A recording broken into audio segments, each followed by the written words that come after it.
Hey guys, welcome back to my channel. Today we're going to be talking about the Grisha Trilogy by Leigh Bardugo.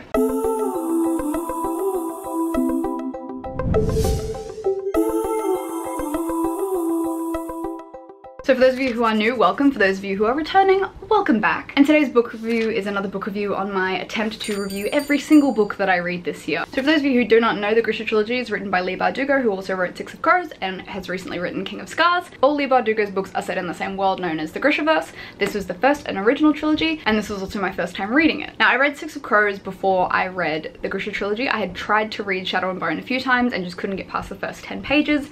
So I thought, I love Six of Crows so much, I love Crooked Kingdom so much, and I was really hyped for the fact that it's being turned into a Netflix show. I'll leave some more information on that down below if you're interested and you didn't already know about it. So I thought I may as well figure out what's going on. So I decided to read the Shadow and Bone trilogy, and today I'm going to tell you guys all about my experience. So this video will start with a non-spoiler section and then go to a spoilery section, so that way if you haven't already read the series and you still want to know what I thought about it, you can skip the entire rest of this video except for the start of this video.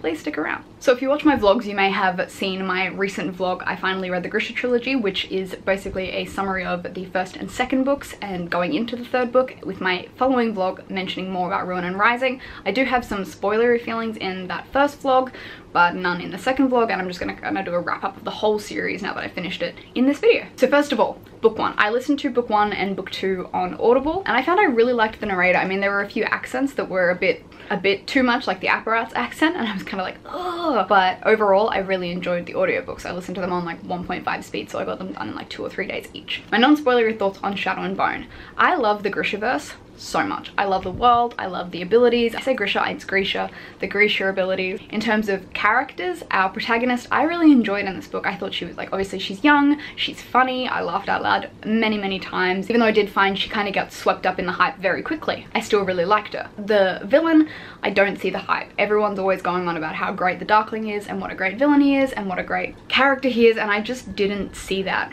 at all. I don't understand the hype around the Darkling or why Mal gets so much hate. 4 things I knew about the Grisha Trilogy is everyone hates Mal, everyone loves the Darkling, everyone loves Nikolai, and everyone hates the ending of Ruin and Rising. So those are the 4 things I went in knowing. I mean, I've been on book Twitter and booktube so long that I know what happened in the books, but I still wanted to read them so I know like the main big plot points. So book one, I really enjoyed. I really liked Genya, who's probably one of my favorite characters. She is my favorite character in the entire series. I want more of Genya, and I imagined it as Genya, but apparently it is Genya. I loved Genya. She was my favorite. She's all I really cared about. My non-spoilery thoughts on Siege and Storm, much the same. I still liked Alina, I still liked Mal, I still didn't understand the hype around the Darkling. In this book we are introduced to my other favorite character, Nikolai, who I absolutely love and would die for, but I won't say too much about that until we get to the spoiler section. Again, I really enjoyed the book. I mean, I feel like there was more happening in this book than there was in book one. Obviously, there's a lot of things going on in book two. Again, can't say too much because of spoilers, but I still really enjoyed it. And non-spoiler for book three, I didn't hate the ending. Everybody seems to hate the ending and I didn't hate it. There were some things in there that I felt it was just...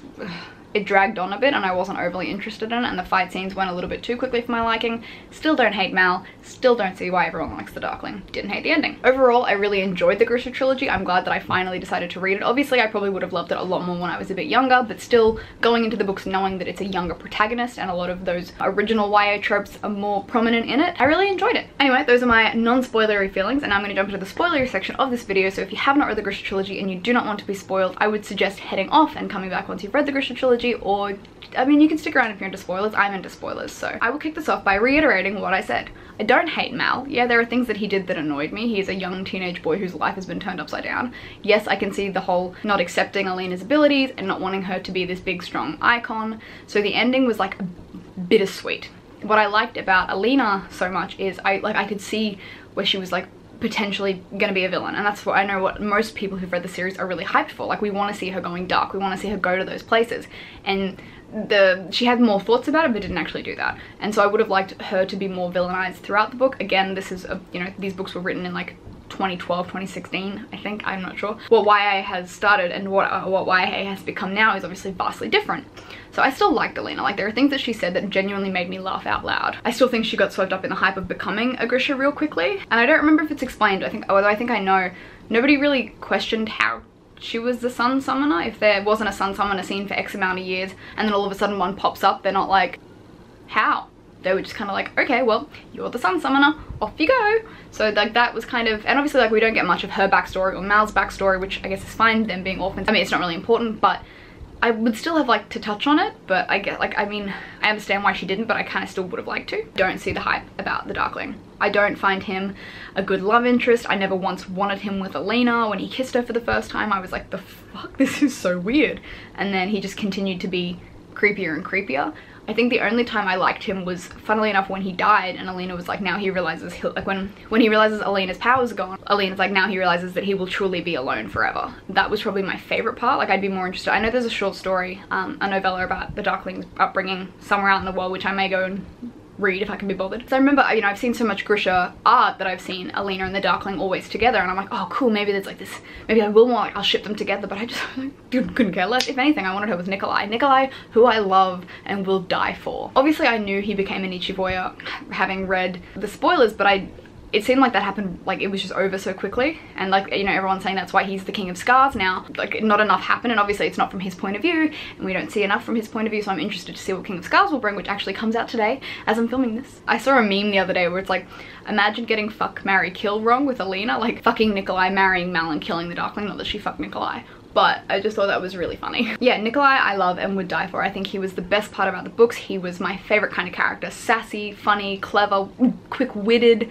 I liked his whole, you know, trying to get Alina to marry him for like political reasons, because he obviously cares so much about Ravka. Again, I don't fully understand why people care so much about a country who's been terrible to them, but not that it's been terrible to him, but like the whole bastard thing. And for some reason I couldn't understand if Nikolai was a bastard on his mum's side or his father's side. I would assume it had been his mother's side, because they were saying like he doesn't have Lentsov blood, which would assume he doesn't have his father's blood, but his father was the one fucking everyone. So I just, can someone clarify that for me? I love Nikolai. That's why I'm so excited for King of Scars. I'm gonna go out and buy it once I finish filming. Genya is another character that I absolutely loved. Obviously I met her first in Six of Crows and I really enjoyed her. Everyone was telling me that she was this great character, and same with Zoya, but Zoya, yeah, she's on and off for me. Genya is like, I love Genya. Genya's all I care about now. I want her to be happy and safe forever. I didn't understand her romance with David. Like I understand like what she was going for, but I still was like, I'm not loving it. In terms of Mal being the third amplifier, again, like I knew that was the case before, but I feel like that escalated very quickly. Like we found out he was the amplifier within less than a chapter, and I was like, oh, okay, like, is that it? Like we're not going into his like backstory. Obviously he was a descendant of the Darkling and Morozova, but I kind of would have been more interested to see that story. Obviously we get the story of Morozova's two daughters, obviously Bagra and unnamed daughter, who would have been Mal's mother, but oh, Mal's descendant. But yeah, I was more interested in that. Like I found with this book it was very surface. Like all of the relationships were very surface. The world was pretty good. Like the world would have been my favorite thing. Like the Grisha themselves and their abilities are my favorite thing. Obviously, you know, this being one of the earlier YA books and one of Leigh's first works, like it was very surface. Like comparing Shadow and Bone or the series to Six of Crows now, I'm like, this is like, Six of Crows is that book that I find minimal people dislike, but it's just,